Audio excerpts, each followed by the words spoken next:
Hello friends, ఎలా ఉన్నారు? అంతా బాగున్నారు కదా? ఈరోజు కూడా మీ వెరైటీ కిట్ ఒక వెరైటీ రెసిపీతో వచ్చేసింది. ఫ్రెండ్స్, పిల్లలకి ఎప్పుడు కూడా డిఫరెంట్గా ఉండాలంటారు, స్నాక్స్ అయినా ఏదైనా. సో మరి వెరైటీగా ఇలా చేసామంటే పిల్లలు హ్యాపీ, హెల్తీగా ఉంటుంది కాబట్టి మమ్మీ హ్యాపీ. సో మిక్సింగ్ బౌల్లో ఒక గుప్పెడు ఉల్లిపాయ ముక్కలు, ఒక గుప్పెడు క్యాప్సికమ్ ముక్కలు, అలాగే టమాటో ముక్కలు ఎంత వీలైతే అంత చిన్నగా కట్ చేసేసి క్యారెట్ తురుము కూడా ఒక గుప్పెడు వేసేయండి. అలాగే ఎండు కొబ్బరి తురుము. సో హెల్దీ కదా మరి. వేసిన తర్వాత రుచికి సరిపడినంత సాల్ట్ వేయండి. అలాగే పిల్లలు కాబట్టి తక్కువ తింటారు, కారం తక్కువగా వేసుకోండి. పెద్దలకైతే కొంచెం వేసుకున్నా పర్వాలేదు. కొంచెం కలర్ కోసం పసుపు వేసేయండి. పసుపు స్కిప్ చేసినా ఏం పర్వాలేదు.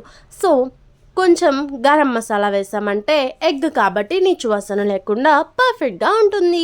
సో 2 నుంచి 3 గుడ్లను కొట్టేసి దానిలో వేసి బాగా గిలకొట్టాలి. సో కన్సిస్టెన్సీ ఇలా లూజ్గా వచ్చేలాగా చూసుకొని 2 లేదంటే 3 ఇంకొంచెం ఎక్కువ వేసినా పర్వాలేదు. ఇలా బాగా గిలకొట్టి కలిపేయండి, అంతా కూడా కలిసేలాగా. ఆ తర్వాత చిన్న చిన్న ముక్కలుగా తరిగిన కొత్తిమీర, కొద్దిగంత పుదీనా, అలాగే కొద్దిగంత కరివేపాకు సూపర్గా డెకరేట్ అయిపోతుంది. అలాగే మంచి సువాసన కూడా వస్తుంది. సో దీన్ని పక్కన పెట్టుకొని ఇలా గుంత పొంగనాల మూకెడి ఉంటుంది కదా, దానిలో ఒక్కొక్క స్పూను ఆయిల్ వేసేయండి. పొయ్యి మీద మీడియం ఫ్లేమ్లో పెట్టేసి వేస్తే ప్యాన్ వేడిగా అవుతుంది. సో కొంచెం వేడి అయిన తర్వాత ఇలా మనం తయారు చేసి పెట్టుకున్న మిక్స్చర్ని దానిలో ఒక్కొక్క స్పూన్గా వేసేయండి. అలా మొత్తం మూకిడిలో ఉన్న గుంతలన్నీ కూడా మన మిక్స్చర్తో నింపేస్తున్నాం మెల్లగా. చూసారా ఎంత బాగుందో, భలే ఉంది కదా. సో ఇవి ఉబ్బితే ఇంకా ఇంట్రెస్టింగ్గా ఉంటుంది మరి. సో మూత పెట్టేసామంటే చక్కగా ఉబ్బెత్తుగా వస్తాయి. చూడండి, భలే ప్లఫీగా అండ్ గుండ్రంగా ఎంత బాగున్నాయో కదా. సో ఇలా ఉంటే పిల్లలు కూడా ఈజీగానే తింటారు. సో కలర్ చేంజ్ అయ్యే వరకు ఉంచకుండా వెంటనే తిప్పినా కూడా పర్వాలేదు. లేదు ఇలా ఉల్లిపాయ ఉడికేంత వరకు ఉండాలంటే ఒక్క 2 మినిట్స్ ఉంచండి.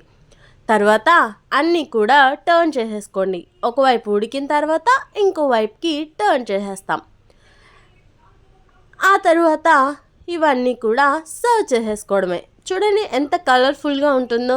సో లైటింగ్ వల్ల ఇలా బ్రౌన్గా కనిపిస్తుంది, కానీ భలే ఎల్లోయిష్గా, అక్కడక్కడ టమాటాలు రెడ్ గ్రీన్ భలే ఉంటాయి. టూటీ ఫ్రూటీ వేసినట్టు ఉంటుంది. సో తినడానికి కూడా పిల్లలు చాలా ఇష్టపడతారు. సో ఒక్కొక్కటిగా తీసి సర్వింగ్ బౌల్లో వేసేసి సర్వ్ చేసేయండి. కొద్దిగా టమాటో కెచప్ కానీ మయోనైస్ కానీ ఉంటే అదిరిపోతుంది. Thank you for watching friends.